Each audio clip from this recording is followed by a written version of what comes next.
खुलुमबाय आंनि मुङा जुमि ब्रह्म स' आं दिनै फिन नुजाफैनायनि जाहोनानो जाबाय मैया अनिल सारा जि आंनि सायाव लानानै जि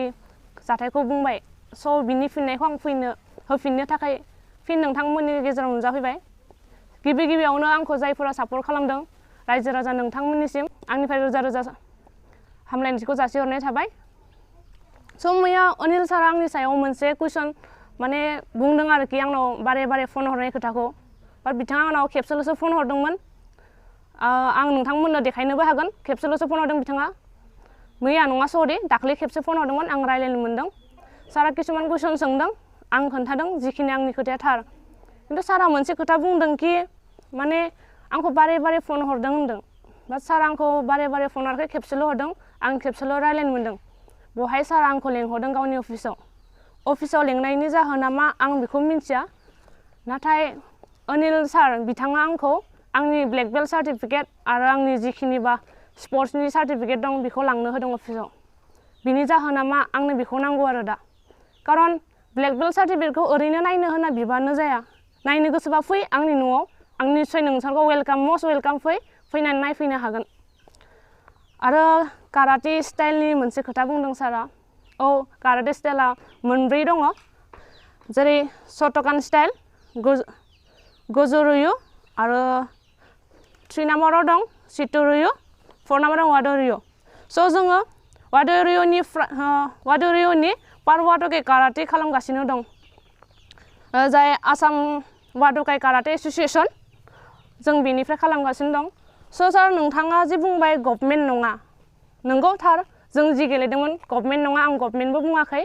जास्ट आङो माने टपिकखौ नोंथांमोना जि टपिकखौ लाना बुंदों आं बिनि सायाव बुंनो सानबाय जे आं जास्ट दावबायसा सार बिथांनि सायावसो बुंदोंमोन आं प्रमद सारखौ बुङाखैमोन प्रमद सार नोंथाङा आंनि सायाव जुदि माबाफोर गोरोन्थि नुदोंबा नोंथाङा आंनि सायाव फिन होफिननो हागोन आं जेबो गाज्रि मोना खारन खोथाया जाहैबाय आं दावबायसा सार बिथांखौसो बुंदों खारन दावबायसा सार बिथाङा आंखौ रेसपन्ड होआखै आं नङा आंनि खेलानि लोगोबो दङ आंनि बिमायाबो थांफादोंमोन सानसे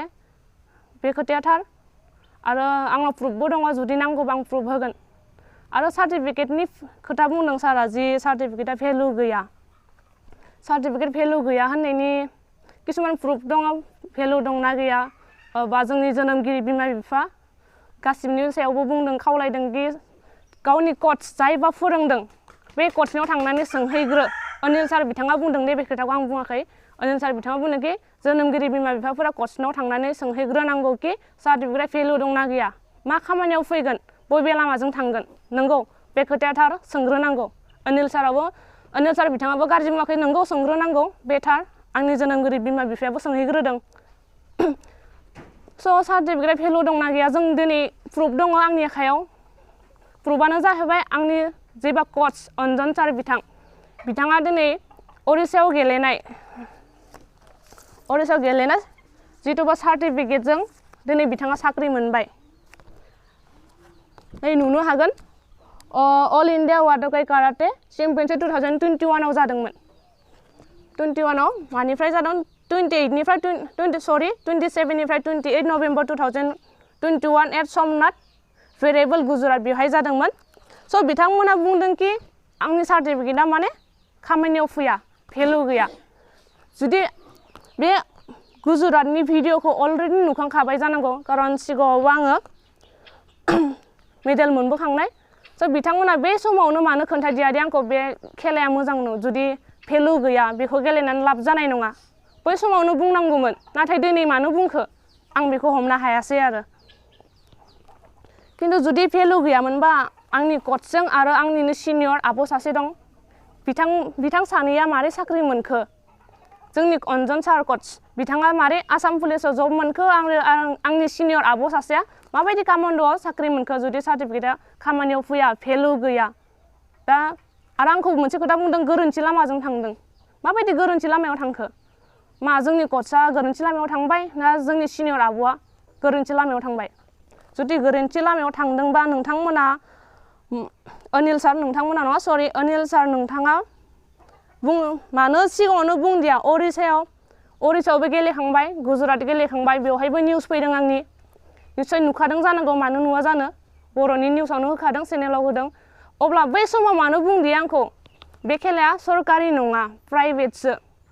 बे समाव मानो बुंदिया बै समाव बुंनायमोनबा आं निश्चय दिनै नोंथांमोना जि लामायाव बुंदों आं बे लामाजों गेलेलांगौमोन मानोना आं गेलेनायाव जोबोद गोसो दावगालांनो गोसो आंनि बिमा बिफानि नाम लाखिनो गामिनि आरो बिटिआर सरकारनि गासैनिबो नाम लाखिनो जोबोद गोसो आं बिदि नङा कि सोरबा फैसा जादों मादों आं बेफोरजों जेबो लोब्बा गैया आरो आं लोब्बा लाखिनोबो गोसो गैया आरो पलिटिक्सजों आंहा जेबो आखाइबो गैया किसुमाना बुङो नों कमेन्टआव कि किसुमान फोरोंदों होननानै आंखौ रावबो जेबो फोरोङाखै आंजों जि जाथाय जादों आं बेखौनो बुंदों आरो मोनसे खोथा बुंबावनो सानदों आं बुङा नंदोंमोन नाथाय बुंनांगौ गोनां जाहैबाय नोंथांमोननि प्रेसाराव माने आंनि निउस नुखांनायनि उनाव प्रमद सारा बारु फन हराखै प्रमद सार बिथांनि पिए बुद्धि सार बुद्धि मा लिरो आं टाइटेल मिथिया बाट बुद्धि सार बिथाङा आंखौ फन हरनानै बुंदों आरोखि नोंथांनि जेनेबा जुमि नोंनि निउसखौ नुदों आं ओमफ्राय औ सार निउसखौ नुदोंबाथ' बेथ' नोंखागौ निउसखौ नुदों गासिबो नुगासिनो बुंबाय नों जि बुंदों जों जेबो बुजि मोनाखैसै मा बुंखो बाट जेनेबा बिनि आरो पिए सासे दं फुकन सारखौ फन हरनानै बुजायहर ओमफ्राय आं बुंबाय जागोन बिदिबा आं फन हरनि आं फुकन सारखौ फन हरदों आं गावनो फन हरदों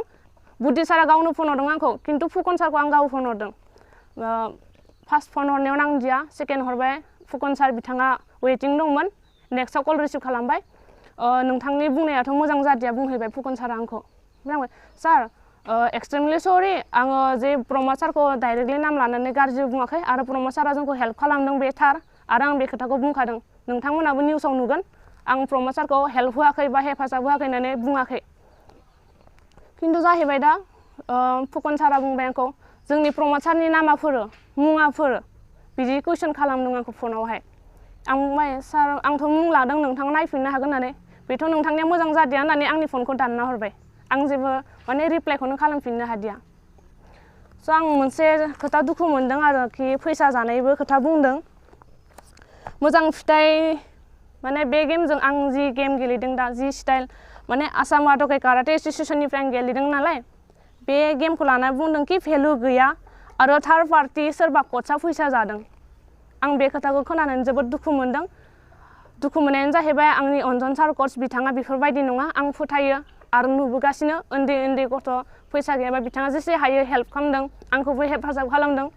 आंखौथ' मा बुंनो दा हेफाजाब ओरैबायदि खालामदों आं माने सारखौ ओरैबायदि थेंक इउ माने माबायदि खुगाजों बुंनो आं बुंनो हाया आरो जोबोद हेल्प खालामदों सारा बयखौबो हेल्प खालामो अनो खिन्थु बिथाङा बुंबाय भेलु गैया थार्ड पार्टि जों बिदि सोरबा कचफोरखौ फैसा जानाय मानेथ' आंनि कचखौनो बुंनाय जाबाय स' आं बेखौ दुखु मोनदों बेफोरबायदि जेबो नङा आं गावनि खुगाजों बुंदों जोंनि कचआ थाइसेबो फैसा जायाखै अनिल सार बिथाङा 32,000नि खोथा बुंदों बेवहाय स' 32,000नि खोथाया जाहैबाय आंनि खरस जिहेतु जों स्टाइल गेमसो गेलेदों नालाय स्टाइल गेमाव फैसा थांखायो बेखौ बयबो जेनेबा जोंनि मार्शेल आर्ट काराटे खेलानि बिथांमोना मिन्थिखागोन स्टाइल गेमाव फैसा थाङो औ 32,000 थांदों थाङाखै नङा खिन्थु बे जोंनि खरसजों थांदों जोंनि कचआ फैसा जायाखै बेवहाय जोंनि थांलाय फैलाय जानाय लोंनाय गाननाय बहुद खरस थाङो बा जोंनि खेलानि ड्रेसानो इमान दाम काटानि एक्सट्रा थायो काटानि एक्सट्रा ड्रेस बायनांगौ कमिटिनि एक्सट्रा ड्रेस कमिटिया जाहैबाय बुलायनायखौ जोंनि काराटेयाव कमिटि बुङो काराटे गेलेग्रा बिथांफोरा मिन्थिगोन स' बिथांमोना ड्रेसनि दामखौबो मिन्थिखायो आरो आखायाव गाननाय आथिङाव गाननाय ग्लभ्स बेसेबां खरस थाङो आंनि न'निफ्राय होनो हानाय माने गोहोआनो गैया स' आं दुखु मोनदों आरोखि आं गावनि आखाइ खरसनि थाखाय थाइसे थाइनै जेनेबा बिदि मोनगोन खोमा होननानै आङो दावबैसा सार बिथांनाव थांबाय प्रमद सार बिथांनाव थांबाय प्रमद सारा हरदों आं हराखैबो होनखायाखै थांनाय निउसावबो आं हरदोंखौनो होनदों खिन्थु दावबैसा सारा जोंखौ रेसपन्ड होआखै स' आंनि बे एसे जेनेबा मोनगोन खोमा होननानै थांनाय बे थाइसे थाइनै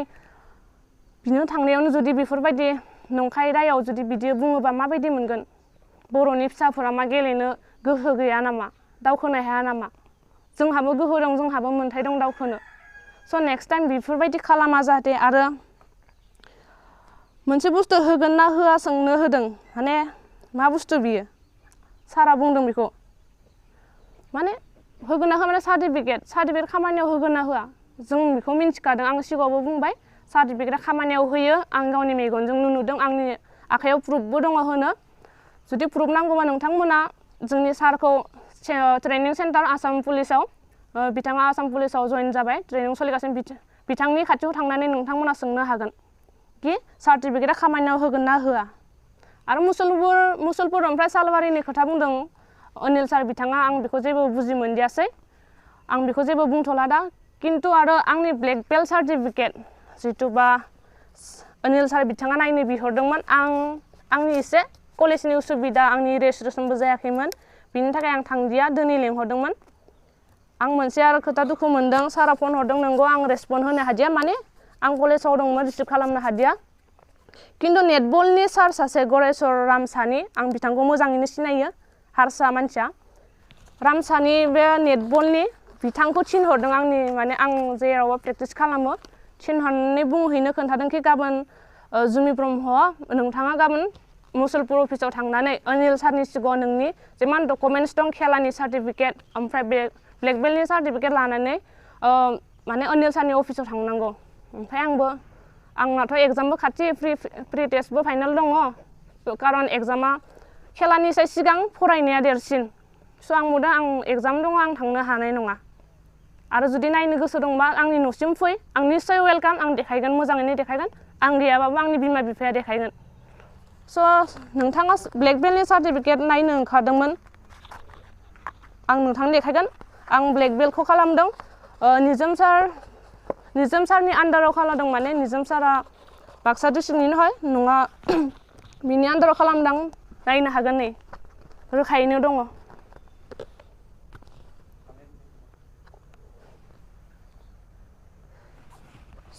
स' नोंथांमोना जि ब्लेक बेल्ट सार्टिफिकेट नायनो होनदों आं देखायबाय बेयावबो नोंथांमोनाबो फैना नायनो हागोन मस्ट वेलकाम आं रावखौबो जेबो बुङा स' बेखिनियावनो आं लास्ट खेबसे खावलायबावो जि नेक्स्ट टाइम जाहाथे आं फिन बेफोरबायदि नुजाफैनानै रिप्लाइ खालामफिननाङा खारन आंना लाइफ दं आं फरायगासिनो आरो आंनि आब' आदा फंबाय बिनानावमोन दं बिथांमोनखौबो जाहाथे फरायनायाव चान्स होयो खारन फरायनायजों लोगोसे खेला नांगौ किसुमान गामि भिटानि दङ गेलेनो माने जोबोद गोसो थायो किन्तु चान्स मोना गेलेनो मानि जाहोनाव हेफाजाब मोना हेल्प होआ फैसा बिनो थांबा रायना हरगोन मागोन आं बेखौ बुङा आंखौ रायना हरफेराखैबो दा रेसपन्ड होआखै खोनादों आरोखि किन्तु बेफोरबायदि जाहाथे खालामफिना आंखौ जेरैबायदि खालामदों प्रमद सारनि न'आव थांदोंमोन जोङो खैबाबा थांदों बुदि सारमोनाथ' जोंखौ मोजाङै सिनायखागौ जानांगौ सिनायखागोन जों थांबाय थानाय मानसि हेफाजाबनि थाखाय सानसेखालि जोंखौ लेंहरदों जि नोंसिना खामानिया जाबाय रांनि खोथाखौ बुंदों आरो खामानिया जाबाय नों फैनो हासिगौ नेक्स्ट टाइमनानो जों होनांगौ लास्ट डेट थाखायो बिथांमोना मिन्थिखागोन जायबा स्पर्ट्सनि स' बिदि होननायखाय जोङो मोना थांबाय प्रेक्टिस जोबखांनानै दुगैया मुवा थांदों जों प्रेक्टिस जोबखांनानै थांबाय जोङो थांनानै नेहैबाय दसे गोबावनो जिरायबाय दखानियाबो जोंजों दंफायो बिथाङाबो जोंजों माने जों फैजासिम लोगोनि न' खाथिनिनो बेवहाय दखान होयो स' जों नेबाय बुहुत गोबाव नेबाय जोङो 2 घन्टा 3 घन्टा जालांबाय नाथाय बुद्धि सारा गैया फुकन सारखौ फन हरबाय फुकन सारा बुंदों बुद्धि सारा हैगोन थांगासिनो ओमफ्राय आरो जों बुद्धि सारखौ फन हरबा गारि सालायबाय थादों आं थांगासिनो बिदिनो हर जालांबाय 10टा 9टा 10टा बिदि जादों आं टाइमखौ गोसो गैया जिखुनु हर जादों आरो हर गेजेर जों फैफिनबाय जों बुंखादों जोंना गारियाबो मोजां नङा जोङो गारिया ससेयाव फैनानै जोंना गारिया गाज्रि जाना होबाय पाम्पसार जाबाय जों मा खालामनो दखानबो गैला जों बुंखादों थाबैनो माव जोंना दखान मोनाबा आरो उसुबिदाबो जागोन होननानै मोनमारदिया थारैनो जों नारबोबाय प्रमद सारनि न'नि एसे सिगाङाव सक मोनसे दं जों सकनि नामखौ मिन्थिया बिनिफ्राय जों गारि नारबोदों गरायसरसिम बेथ' धेमालि नङा सिख्ला मानसि उन्दै सासे आगै दंमोन